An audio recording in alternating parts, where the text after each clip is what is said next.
పరిశుద్ధ గ్రంథంలో రాజుల మొదటి గ్రంథం 19వ అధ్యాయంలో ఓ సంఘటన గురించి చదువుకుందాం. రాజుల మొదటి గ్రంథం 19వ అధ్యాయం 7వ వచనం నుండి. అయితే యెహోవా దూత రెండవ మారు వచ్చి అతన్ని ముట్టి, నీ శక్తికి మించిన ప్రయాణము నీకు సిద్ధమై ఉన్నది, నీవు లేచి భోజనము చేయమని చెప్పినప్పుడు అతడు లేచి భోజనము చేసి ఆ భోజనపు బలము చేత 40 రాత్రింబగళ్ళు ప్రయాణము చేసి దేవుని పర్వతమని పేరు పెట్టబడిన హోరేబునకు వచ్చి అచ్చట ఒక గుహలో చేరి బస చేశాను. యెహోవా వాక్కు అతనికి ప్రత్యక్షమై, ఏలియా, ఇచ్చట నీవేమీ చేయుచున్నావని అతనిని అడుగగా. ఇక్కడ ఏలియా జీవితంలో శక్తికి మించిన ప్రయాణం మనం చూస్తున్నాం. గమనించండి, శక్తికి మించిన వైరస్ ప్రపంచం ఎదుర్కొంటుంది. మానవ శక్తికి మించినటువంటిది, మానవ మేధస్సుకు అతీతమైనటువంటిది. అయితే ఇక్కడ మానవ జీవితంలో వైరస్ మాత్రమే కాదు, కానీ మనిషి జీవితంలో మనిషి శక్తికి మించినవి చాలా ఉన్నాయి. ఒక మనిషి తన జీవితంలో తన శక్తికి మించిన సమస్యలతో, ఒకవేళ అవి కుటుంబ సమస్యలు కావచ్చు, ఉద్యోగ సమస్యలు కావచ్చు, భార్యాభర్తల సమస్యలు కావచ్చు, ఆర్థిక సమస్యలు కావచ్చు, ఇలాంటి శక్తికి మించినటువంటి కార్యములను ఒక మనిషి ఎదుర్కొన్నప్పుడు ఆ వ్యక్తి తన శక్తికి మించిన వాటిని భరించలేక వారికి వారే ఆత్మహత్యలు చేసుకుంటున్న వారు ప్రపంచంలో ప్రతిరోజు వేల మంది ఉన్నారు.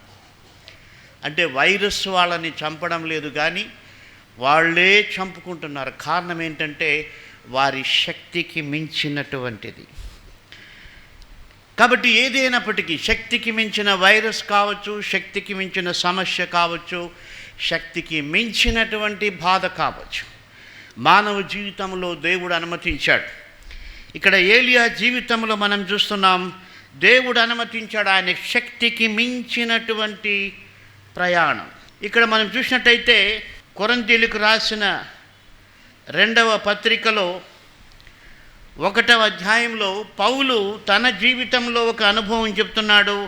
8వ వచనంలో, సహోదరులారా, ఆసియాలో మాకు తటస్థించిన శ్రమను గూర్చి మీకు తెలియకుండుట మాకిష్టము లేదు. అదేదనగా మేము బ్రతుకుదుమను నమ్మకము లేకయుండునట్లుగా మా శక్తికి మించిన అత్యధిక భారము వలన కృంగిపోతిమి.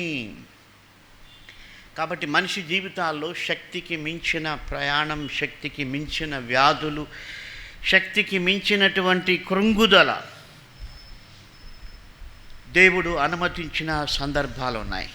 అయితే పౌలు తన అనుభవం ఏం చెప్తున్నాడంటే, ఆయన అట్టి గొప్ప మరణము నుండి మమ్మను తప్పించాను, ఇక ముందుకును తప్పించును, మరియు మా కొరకు ప్రార్థన చేయటం వలన మీరు కూడా సహాయము చేయుచుండగా ఆయన ఇక ముందుకును మమ్మను తప్పించునని ఆయన యందు నిరీక్షణ గలవారమై ఉన్నాము. కాబట్టి వారి అనుభవాలు ఏంటంటే, వాళ్ళు తమ జీవితంలో శక్తికి మించినటువంటి ప్రయాణాన్ని, శక్తికి మించినటువంటి కృంగుదలను వారు ఎదుర్కొన్నప్పుడు దేవుని యొక్క శక్తి చేత వారు జయించారు. కాబట్టి మన జీవితాల్లో ఇవి మనం ఎదుర్కొంటున్నాం. కాబట్టి మనం ఒకటి నేర్చుకోవాలి, ఏంటంటే దేవుని ద్వారానే ఇది సాధ్యం. దేవుని సహాయం చేస్తేనే మనం వీటిని ఎదుర్కోగలం. ఎందుకంటే శక్తికి మించినటువంటివని తేల్చి చెప్పబడింది. అంటే మానవ శక్తి పనికి రాదు. మన మూల పాఠం రాజుల గ్రంథంలోకి వచ్చినట్టయితే 19వ అధ్యాయంలో మరి దేవుడు ఎందుకు ఏలియా జీవితంలో అలాంటి పరిస్థితి కలిగిందంటే దానికి ఉపోద్ఘాతం ఏమిటంటే, ఆయనకు గొప్ప విజయం కలిగింది. అయితే ఎవరో ఆయన్ని చంపేస్తామన్నారు. మరి ఆ యొక్క యెజబేలు చంపేస్తానని చెప్పినప్పుడు ఆయనకు భయం వచ్చింది, చనిపోతాను అనుకున్నాడు, ఇంకా చనిపోవాలనుకున్నాడు. చాలా డిప్రెషన్లోకి వెళ్ళిపోయాడు, చాలా డిప్రెషన్లో ఉన్నాడు. గమనించండి, మనుషులు డిప్రెషన్లోకి వెళ్ళిపోతే చచ్చిపోవాలనుకుంటారు. ఇక్కడ ఈయన కూడా, అంత గొప్ప ప్రవక్త కూడా డిప్రెషన్లోకి వెళ్ళి ఆయన ఏమంటున్నాడంటే, ఇంకా చాలు, ఇంకా చాలు, నాకు ఈ బ్రతుకు చాలు అంటున్నాడు. 4వ వచనం 19వ అధ్యాయం. ఒక బదరీ వృక్షము కింద కూర్చుండి మరణాపేక్ష గలవాడై, యెహోవా, నా పితరుల కంటే నేను ఎక్కువ వాడను కాను, ఇంత మట్టుకు చాలును, నా ప్రాణము తీసుకొనమని ప్రార్థన చేశాను. కాబట్టి ఆయనకు వచ్చిన డిప్రెషన్లో ఆయన ఏం చేస్తున్నాడంటే, ఇంకా చాలు నా బ్రతుకు అంటున్నాడు. గమనించండి, మనం చాలాసార్లు ప్రార్థనలు డిప్రెషన్లో చేసినప్పుడు ఆ డిప్రెషన్లో చేసే ప్రార్థనలకు అర్థమే ఉండదు. అంటే వాటి వలన ఏం ప్రయోజనం ఉండదు. అవి దేవుని చిత్తానుసారమైన ప్రార్థనలు కాదు. యాక్చువల్ ఒక రకంగా చెప్పాలంటే ఆ డిప్రెషన్లో నేను చచ్చిపోతాను, నాకు చావు కావాలి అంటున్నటువంటి ఆ ప్రవక్త మనం వాక్య వెలుగులో చూస్తే ఆయన ఏం చేయాలంటే, ఒకవేళ దావీదు లాంటి భక్తుడు ఏం ప్రార్థన చేశాడంటే, ప్రభువా నేను ఇప్పుడు నేనేం చేయాలి? అది దైవ చిత్తానుసారమైనటువంటి ప్రార్థన. అయితే దేవుడు కనికరము కలిగి ఆ యొక్క ఏలియాకి ఏం చెప్పాడంటే, నీ శక్తికి మించిన ప్రయాణము నీ ముందరుంది, కాబట్టి నువ్వు లేచి భోజనము చేయమని చెప్పినప్పుడు అతడు లేచి భోజనము చేసి, 8వ వచనం, ఆ భోజనపు బలము చేత 40 రాత్రింబగళ్ళు ప్రయాణము చేసి దేవుని పర్వతమని పేరు పెట్టబడిన హోరేబునకు వచ్చి. కాబట్టి ఇప్పుడు దేవుడు ఆయనకు ఒక భోజనం ఇచ్చాడు. ఎంత అద్భుతమైనటువంటి భోజనం అంటే, ఆ ఒక్క భోజనము 40 రాత్రులు 40 పగళ్ళు ప్రయాణము చేయడానికి అవసరమైనటువంటి శక్తి ఆ యొక్క భోజనంలో ఉంది. అంటే శక్తికి మించినటువంటి ప్రయాణాన్ని తట్టుకొని ఆ ప్రయాణము కొనసాగించి గమ్యస్థానము చేరడానికి అవసరమైనటువంటి బలము దేవుడిచ్చినటువంటి ఆహారంలో ఉంది. గమనించండి, మన జీవితాల్లో దేవుని వాక్యమే మనకు ఆహారం, అదే భోజనం. అది మనం చేస్తే మన శక్తికి మించిన కార్యాలను ఎదుర్కోవడానికి, జయించటానికి, ముందుకు సాగడానికి మనకు దేవుడు బలము కలుగజేస్తాడు. శక్తికి మించినటువంటి ప్రయాణం ఎలా కొనసాగించాడంటే కేవలం దేవుడు పెట్టినటువంటి భోజనం. కాబట్టి వాక్యమే మనకు ఆహారం. యేసు ప్రభు చెప్పాడు, మనిషి రొట్టె వలన కాదు కానీ దేవుని నోట నుండి వచ్చు ప్రతి మాట వలన జీవించను. కాబట్టి ఆయన వాక్యం మనం చదివినప్పుడు మన జీవితాల్లో ప్రతి సమస్యను ఎదుర్కోవడానికి దేవుడు శక్తి ఇస్తాడు. అది ఆ యొక్క వాక్యం. గమనించండి, ఇక్కడ ఆ యొక్క ఏలియా ప్రయాణంలో ప్రాముఖ్యమైనది ఏంటంటే, ఏలియా కాళ్ళు కాదు, ఏలియా యొక్క మైండ్ కాదు, ఏలియా యొక్క శక్తి కాదు, దేవుని యొక్క భోజనం. కాబట్టి మన జీవితంలో మనకు ఆ యొక్క శక్తిని, మామూలుగా ఫిజికల్గా మనం చూస్తుంటాం, వైరస్ అప్పుడు ఇమ్యూనిటీ గురించి మాట్లాడతారు. అంటే ఆ యొక్క వైరస్ రాకుండా ఉండడానికి ఇమ్యూనిటీ ఇచ్చేటువంటి ఆహార పదార్థాలు తినమని చెప్తారు. ఎందుకంటే అది వైరస్ని తట్టుకోవడానికి శక్తిని ఇస్తుందని చెప్పి. అయితే దేవుని యొక్క వాక్యానికి ఉన్నటువంటి ఇమ్యూనిటీ పవర్ ప్రపంచంలో అన్నిటికంటే గొప్పది. కాబట్టి మన ఇమ్యూనిటీ ఆహారం తినడానికి ఎలాగ ఇష్టపడతామో, ఎలాగూ తింటామో, అలాగే దేవుని యొక్క వాక్యాన్ని కూడా మనము సాధ్యమైనంత ఎక్కువగా మనం భుజించాలి. అప్పుడే మన జీవితంలో మనము ఒక చక్కటి నడిపింపు కలిగి ఉంటాం. మన మూల వాక్యంలోకి వెళ్తే దేవుడు ఆ యొక్క ఏలియాను ఆ డిప్రెషన్ ప్లేస్లో నుంచి పైకి లేచి ప్రయాణమైపోమన్నాడు. ఎక్కడికి తీసుకెళ్ళాడు? దేవుని పర్వతమైనటువంటి హోరేబు దగ్గరకు తీసుకెళ్ళాడు. గమనించండి, నువ్వు దేవుని యొక్క మార్గంలో నువ్వు నడవాలంటే నీ ఉన్న చోటే కూర్చొని ఆలోచన చేస్తూ నీ ఆలోచనలో సతమతమైతే నీవు ప్రయాణం చేయలేవు. నువ్వు లేయాలి, దేవుని వాక్యం చదవాలి, అప్పుడు దేవుడు నీకు ఒక నడిపింపు ఇస్తాడు. ఇక్కడ దేవుని వాక్యం ఆ యొక్క ఏలియాకు నడిపనిచ్చింది. ఆయన ఆ యొక్క ప్రయాణం చేసి దేవుని పర్వతమని పేరు పెట్టబడిన హోరేబునకు వచ్చి. గమనించండి, ఒకటి గ్యారంటీ ఏంటంటే, ఏ వ్యక్తి అయితే దేవుని యొక్క వాక్యం ఎక్కువ చదువుతాడో ఆ వ్యక్తి దేవుని సన్నిధిలో కూర్చోవడానికి ఇష్టపడతాడు. దేవుని యొక్క సన్నిధిలోకి ఆ వ్యక్తి నడిపించబడతాడు. ఒక వ్యక్తి తన ఆలోచనలోనే ఆలోచిస్తున్నప్పుడు ఆ వ్యక్తి దేవుని సన్నిధికి రాలేడు, ఇంకా డిప్రెషన్లోకి వెళ్ళిపోతాడు. అయితే పరిశుద్ధ గ్రంథమైనటువంటి బైబిల్ను ఒక వ్యక్తి చదివినప్పుడు ఆ యొక్క వాక్యము దేవుని సన్నిధిలోనికి, ఇక్కడ ఎలాగైతే ఏలియా దేవుని పర్వతం అని పేరు పెట్టబడినటువంటి హోరేబు దగ్గరకు తీసుకొని పోబడ్డాడో, నీవు దేవుని యొక్క వాక్యం బాగా చదివితే దేవుని సన్నిధికి నిన్ను తీసుకొని వెళ్తుంది. తర్వాత అక్కడ ఏం జరిగిందో మనం చూసినట్టయితే, అప్పుడు దేవుడు ఆయనతో మాట్లాడుతున్నాడు, నువ్వేం చేస్తున్నావు అంటే ఆయన చెప్పాడు, నేను ఇలా చేశాను, ఇలా జరిగింది. ఆ తర్వాత దేవుడు ఏం చేశాడంటే, నువ్వు పోయి 11వ వచనం, పర్వతం మీద యెహోవా సముఖమందు నిలిచి యుండుమని సెలవిచ్చెను. గమనించండి, మనము శక్తికి మించిన ప్రయాణము మన ముందు ఉన్నప్పుడు మనం చేయాల్సింది ఏంటంటే, దేవుని యొక్క వాక్యం చదవాలి, ఆయన సముఖంలో నిలవాలి. అప్పుడే మనము దేవుని చిత్తాన్ని చేయగలుగుతాం. దేవుని వాక్యం చదివితే అది నిన్ను దేవుని సన్నిధిలో నిలబెడుతుంది. నీ ఆలోచనలో ఉంటే అక్కడ ఏం చేస్తున్నాడు? మొట్టమొదట ఏలియా అంటే తిని పడుకుంటున్నాడు, అంతే. తిన్నాడు, పడుకున్నాడు. అయితే దేవదూత వచ్చి మాట్లాడినప్పుడు ఆయన లేచి భోజనం చేసి ఆయన ప్రయాణం మొదలుపెట్టాడు. కాబట్టి ఇప్పుడు దేవుని సముఖంలో నిలిచి ఉండమని చెప్పి ఆ యొక్క దేవుడు ఏలియాకు చెప్పాడు. ఆ తర్వాత ఏం జరిగిందంటే, ఇక్కడ మనం గమనించండి 11వ వచనం, నీవు పోయి పర్వతం మీద యెహోవా సముఖమందు నిలిచి ఉండుమని సెలవిచ్చాను. అంతటా యెహోవా వైపున సంచరింపగా బలమైన పెనుగాలి లేచెను. యెహోవా భయమునకు పర్వతములు బద్దలాయెను, శిలలు చిన్నాభిన్నములాయెను. కానీ యెహోవా ఆ గాలి దెబ్బయందు ప్రత్యక్షము కాలేదు. గాలి పోయిన తర్వాత భూకంపము కలిగెను, కానీ భూకంపమునందు యెహోవా ప్రత్యక్షము కాలేదు. ఆ భూకంపమైన తర్వాత మెరుపు పుట్టెను, కానీ మెరుపునందు యెహోవా ప్రత్యక్షము కాలేదు. మెరుపు ఆగిపోగా మిక్కిలి నిమ్మళముగా మాటలాడు ఒక స్వరము వినబడెను. గమనించండి, అక్కడ దేవుడు కొన్ని సూచక క్రియలు చేశాడు. అది ఎందుకు చేశాడు అంటే దానికి చాలా రకాలుగా మనం చెప్పుకోవచ్చు. అయితే ఇక్కడ సందర్భానుసారంగా మనం చూసినట్టయితే అక్కడ ఆ యొక్క దేవుని సన్నిధి శక్తికి యెహోవా భయమునకు పర్వతములు బద్దలాయెను, శిలలు చిన్నాభిన్నములాయెను.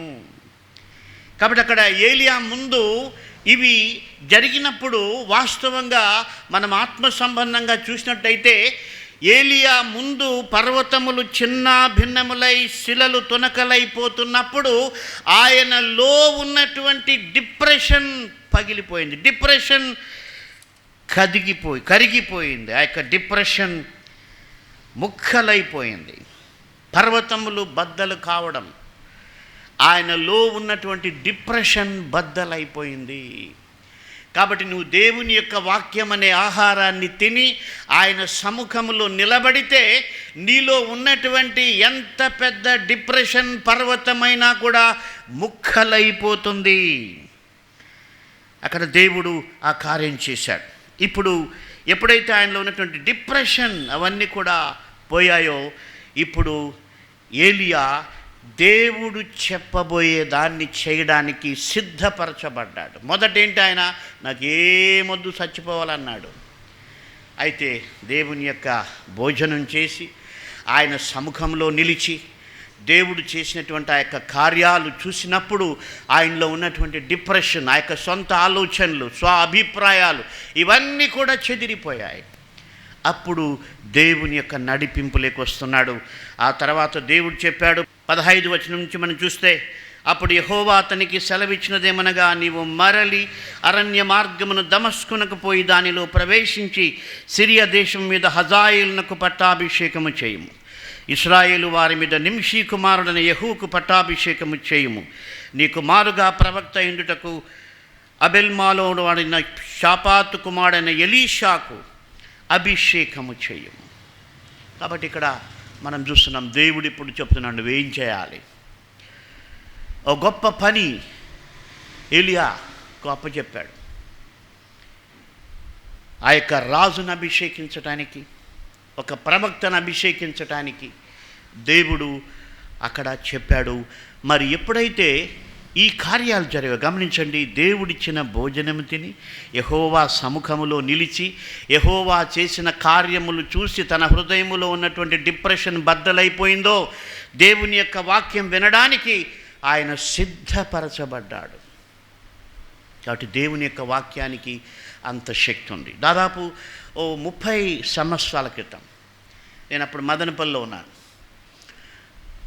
మధ్యాహ్నం 12 గంటలు ఒక స్టూడెంట్ వచ్చాడు. జుట్టంతా చెదిరిపోయింది, చాలా డిప్రెషన్లో ఉన్నాడు. ఏంటి బాబు అన్నా. సార్ సూసైడ్ చేసుకుందామని పోతా ఉన్నాను, కానీ మీరు కనిపించారు, ఒకసారి మీ వాక్యం విన్నాను అంటే అప్పుడు అక్కడక్కడ వెళ్ళి వాక్యం చెప్పేవాడిని. కాబట్టి ఒకసారి మీ ఇల్లు ఇదే కదా, మిమ్మల్ని చూసి వెళ్దామని వచ్చాను సార్. నేను ఫెయిల్ అయిపోయాను, మా ఇంట్లో వాళ్ళు తిట్టారు, మా తల్లిదండ్రులు నన్ను దూషించారు, కాబట్టి ఇక నాకు బ్రతుకు వద్దనుకొని చనిపోదాం అనుకుంటున్నాను సార్. అంతకుముందు ఒకసారి ఇలా వచ్చినప్పుడు మిమ్మల్ని కనపడిపోతాం అని వచ్చానన్నాడు. ఎంత డిప్రెషన్లో ఉన్నాడంటే అంత డిప్రెషన్లో ఉన్నాడు. చావుకు అడుగు దూరంలో ఉన్నట్టుగా ఉన్నాడు. అప్పుడు నేనేం చేశానంటే నా సొంత మాటలు ఏం చెప్పుకోకుండా ఆయన చేతికి బైబిల్ ఇచ్చి కీర్తనల గ్రంథంలో 27వ అధ్యాయం 10వ వచనం చదవమన్నాను. అక్కడ ఏం రాయబడిందంటే, నా తల్లిదండ్రులు నన్ను విడిచినను యెహోవా నన్ను చేరదీయును అన్న మాట ఆ వ్యక్తితో చదివించాను. మీరు నమ్మండి, ఇది జరిగింది. ఎప్పుడైతే ఆ వాక్యము ఆ యొక్క వ్యక్తి చదివాడో ఆయన ముఖంలో ఉన్నటువంటి డిప్రెషన్ అంతా కూడా బద్దలైపోయింది. ఆ వాక్యం అతనికి గొప్ప ఆదరణ ఇచ్చింది. నిజమే సార్, నా తల్లిదండ్రులు వదిలిపెట్టినప్పటికి కూడా యెహోవా నన్ను చేరదీనని చెప్పాడు, కాబట్టి నాకు ఇప్పుడు ధైర్యం కలుగుతుంది అని ఆ వ్యక్తి ఆ యొక్క సూసైడల్ థాట్స్ నుండి బయటపడి వెళ్ళాడు. కాబట్టి దేవుని యొక్క వాక్యం మనిషిలో ఉన్నటువంటి డిప్రెషన్ని ముక్కలు చేయగలదు, చెదరగొట్టగలదు. ఆ తర్వాత దేవుని పని చేయడానికి సిద్ధపరచగలదు. కాబట్టి మన జీవితంలో దేవుని యొక్క భోజనం మనం తినాలి. మన చేతుల్లోకి ఇచ్చాడు దేవుడు. ఆయన ఈ టైంలో నేను ఈ మధ్యనే ఒక పాస్టర్స్ కాన్ఫరెన్స్లో మాట్లాడాను. కనీసం ఇప్పుడైనా రోజుకు గంట సేపు చదివే పాస్టర్లు ఎంతమంది ఉన్నారు చెప్పలేం. ఎందుకంటే ఇంతకుముందు చాలా సాకులు చెప్పేవాళ్ళు. టైం లేదు, నేను అక్కడ సేవకి వెళ్తున్నా, ఇక్కడ సేవకి వెళ్తున్నా, ఆ పని ఉంది, ఈ పని ఉందని పాస్టర్లు విశ్వాసులు కూడా ఇదే చెప్పటం. అయితే ఇప్పుడు నీకు దేవుడు పని పాట లేకుండా చేశాడు. ఇంట్లో నోరు మూసుకొని కూర్చోమని చెప్పి కూర్చోబెట్టాడు.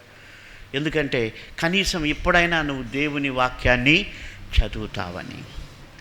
కాబట్టి ఆ బయట పోలీసులతో కూడా కొట్టిస్తున్నాడు. ఎందుకంటే నువ్వు తిరగకుండా ఇంట్లో కూర్చొని బైబిల్ చదువుతావు. అయితే కూడా నువ్వు చదవకపోతే నీ భవిష్యత్తులో, ఇప్పుడున్న వైరసే కాదు, నీ భవిష్యత్తులో శక్తికి మించిన ప్రయాణాలు, శక్తికి మించిన సమస్యలు, శక్తికి మించినటువంటి మరి కృంగదీసేటువంటి పౌలు చెప్పినట్టుగా చాలా వస్తాయి.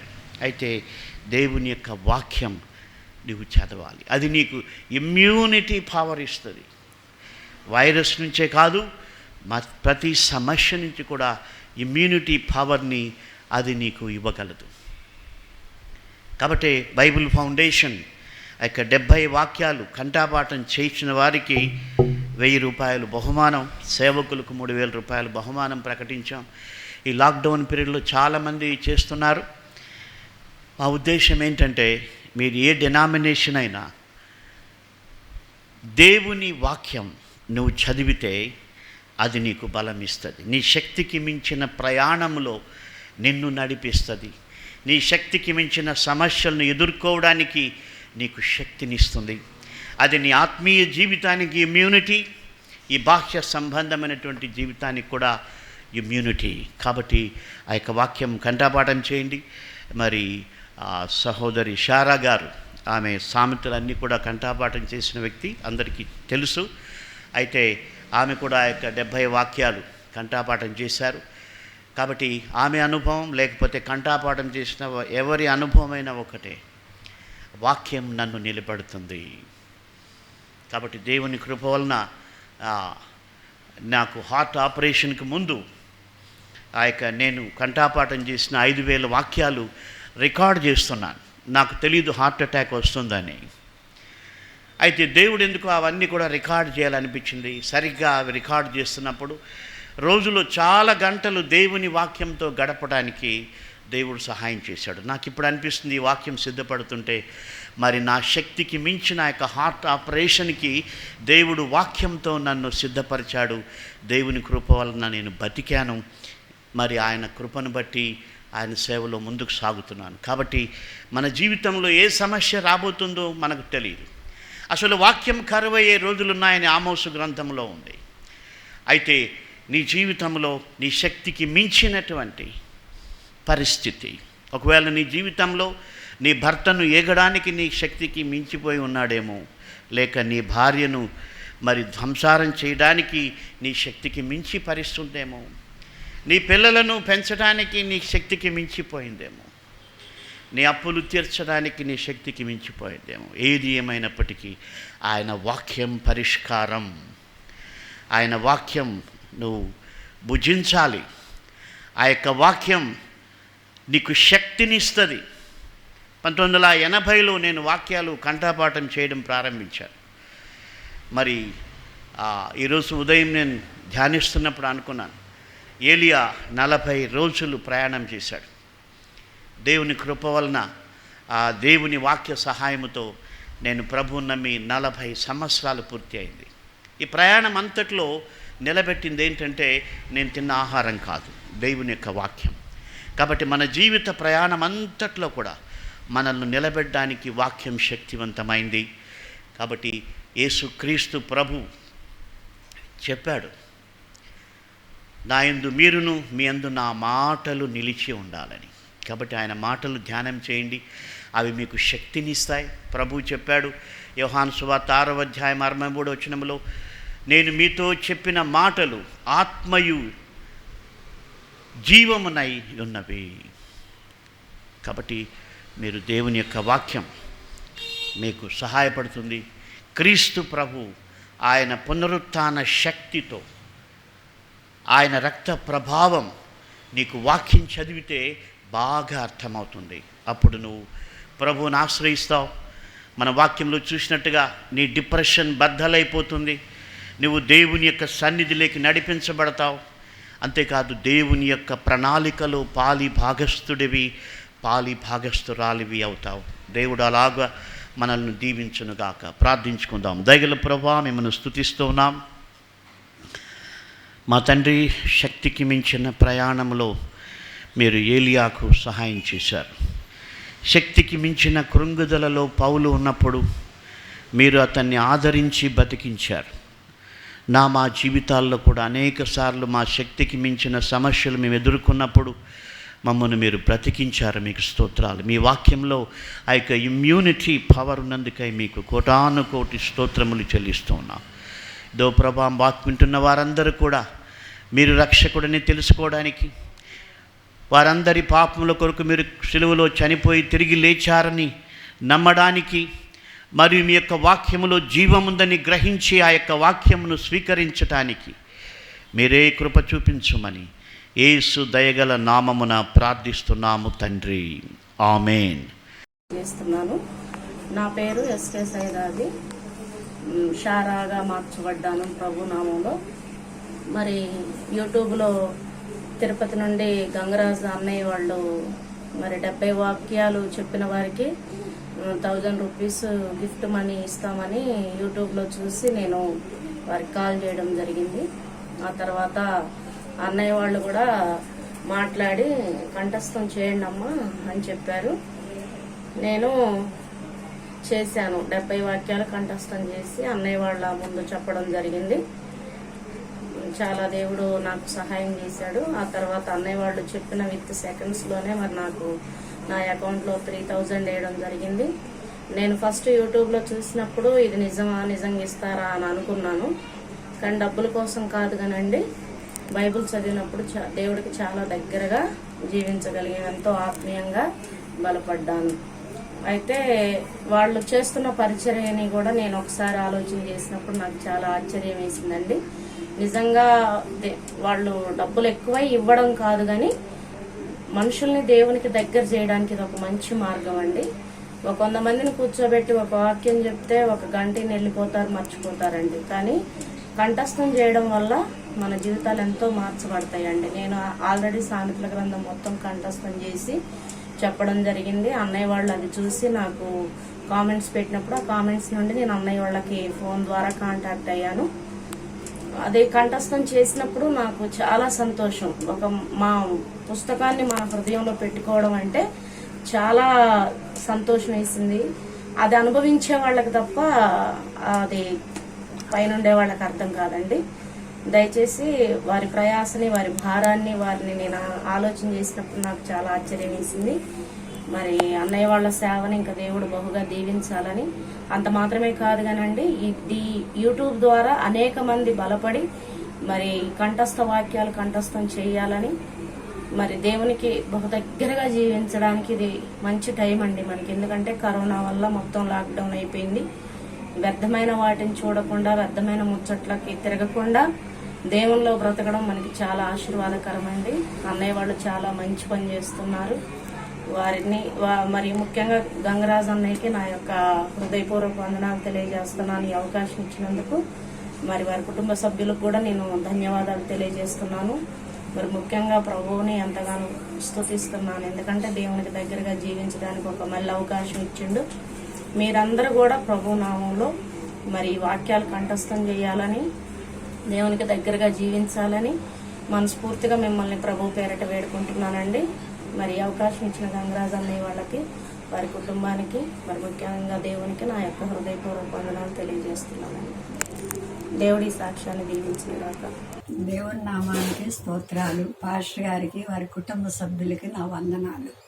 పాస్టర్ గారు 70 వాక్యాలు ఇచ్చారు కంటత పెట్టమని. నేను వాటన్నిటిని కంటత పెట్టి ఎంతో ఆత్మీయంగా బలపరచబడ్డాను.